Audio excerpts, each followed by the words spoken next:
So I take Nelly out most weekends, it's my duty, and then Anthony's on walking duty most mornings and evenings because he comes home earlier and he leaves later, so he could walk her.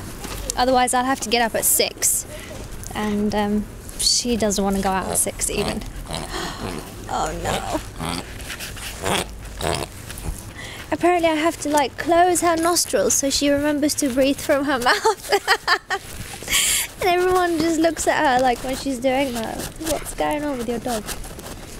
She discovered like a homeless guy living in the middle of a big bush in the middle of the park.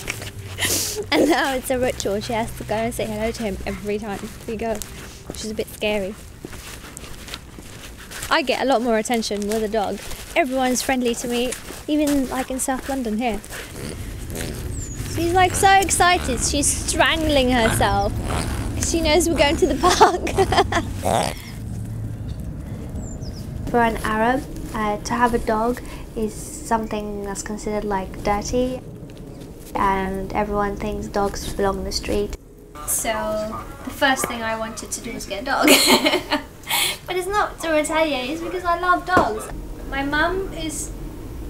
I'm actually really impressed with my mum. She loves Nelly, but she still won't let her in the house because she doesn't like the hair, and my mum is a completely hygienic sort of OCD person. So she said if you find shoes for Nelly, then she's allowed in the house. And sadly I did find shoes. I just can't bring myself to put them on and take her around to my mum's house. So that's not happened yet. I'm not putting shoes on my dog.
My name is Farah.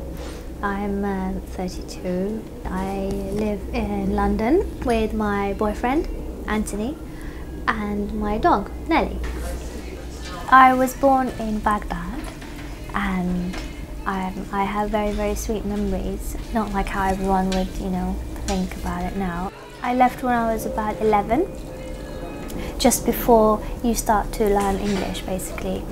So I came to London and I didn't speak English, and it was really difficult. I didn't know what was going on really at that age. I just followed Mum wherever she went. I thought we were coming here on holiday. So when I left my dad and his family there for the last time, because they're separated, and I used to go and see him on weekends. And on that last weekend, I really remember it well because it was the last time I saw him. I didn't know whether to say to him we're going away, or I just didn't know. So it was a very casual goodbye. My dad, he was lovely. He was quite cuddly all the time, and for an Arab man it's quite unusual. Sadly, my brother never got to meet his dad because he passed away in Baghdad while we were in London.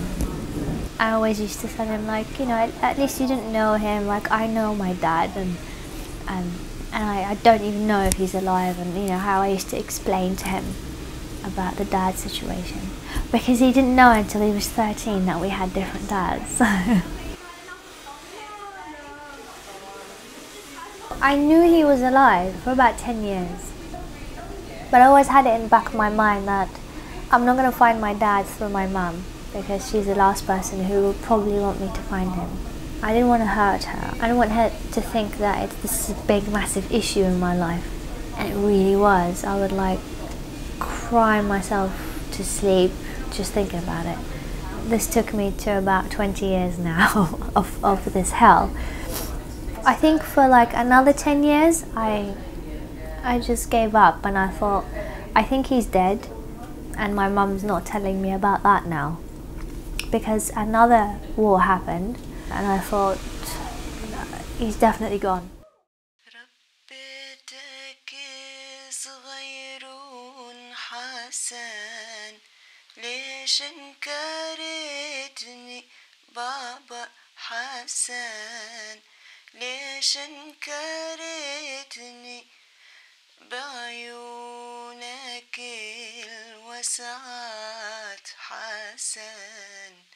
موزة وصلتني بعيونك الوسعت حسن موزة وصبتني. My mother received a phone call from one of my dear cousins, and I heard like an excitement in her voice that I've never heard before. I never thought in millions of years that it would be about my dad. She's like, your dad, he's alive and he's all right. And she's like, yeah, on the phone.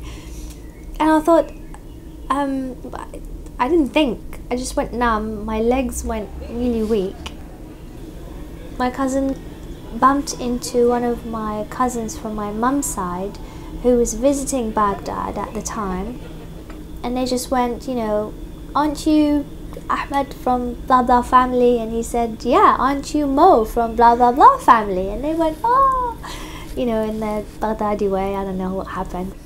That evening I spoke to half of my family, all my uncles, my cousins and everyone, but apart from my dad.